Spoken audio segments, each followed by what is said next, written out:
আসসালামু আলাইকুম রহমতুল্লাহি ওয়া বারাকাতুহু। সম্মানিত প্রিয় মুসলিম ভাই ও বোনেরা, আর ইসলামী টিভির পক্ষ থেকে সকলকে জানাই আন্তরিক মোবারকবাদ। আশা করি সকলে ভালো আছেন। আমি আলহামদুলিল্লাহ আল্লাহর রহমতে ভালো আছি। আজকে আপনাদের মাঝে আলোচনা করব নামাজের সময়সূচি সম্পর্কে। তো আজকে রোববার 26শে মে 2024 ইংরেজি, 12ই জ্যৈষ্ঠ 1430 বাংলা, 17ই জিলকদ 1445 হিজরি। ঢাকার মতো পার্শ্ববর্তী এলাকার নামাজের সময়সূচিগুলো তুলে ধরছি। তারপর অন্যান্য জেলা বিভাগগুলোর নামাজের সময়সূচিগুলো আপনাদের মাঝে তুলে ধরব।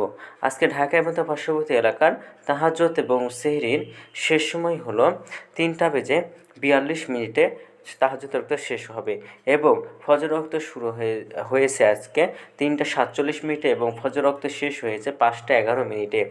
জোহরের রক্ত আজকে শুরু হবে 11টা 56 মিনিটে এবং জোহরের রক্ত আজকে শেষ হবে 4টা 34 মিনিটে। আসরের রক্ত আজকে শুরু হবে 4টা 35 মিনিটে এবং আসরের রক্ত আজকে শেষ হবে 6টা 38 মিনিটে।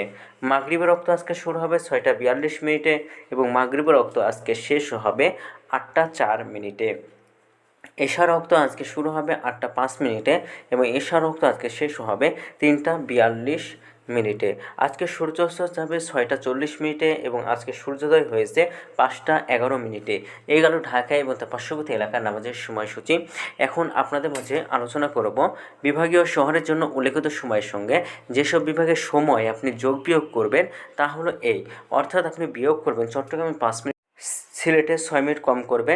ঢাকার মতো পার্শ্ববর্তী এলাকা যে নামাজের সময়সূচিরা রয়েছে সেখান থেকে চট্টগ্রামে 5 মিনিট এবং সিলেটে 6 মিনিট কম করে গণনা করবেন, তাহলেই কিন্তু হবে।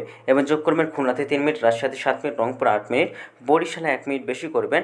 ঢাকার মতো পার্শ্ববর্তী এলাকা যে নামাজের সময়সূচিরা রয়েছে সেখান থেকে খুলনাতে 3 মিনিট, রাজশাহীতে 7 মিনিট, রংপুর 8 মিনিট, বরিশালে 1 মিনিট বেশি করে গণনা করবেন, তাহলেই কিন্তু হবে। তো আজকের ভিডিওটি এ পর্যন্তই ছিল। আর এই সূত্রটা আমরা নিয়েছি ইসলামিক ফাউন্ডেশন থেকে। ভিডিওটি যদি আপনাদের ভালো লাগে তাহলে কিন্তু অবশ্যই চ্যানেলটি সাবস্ক্রাইব করে পাশে থাকবেন। ধন্যবাদ সকলকে। নিজের ভালো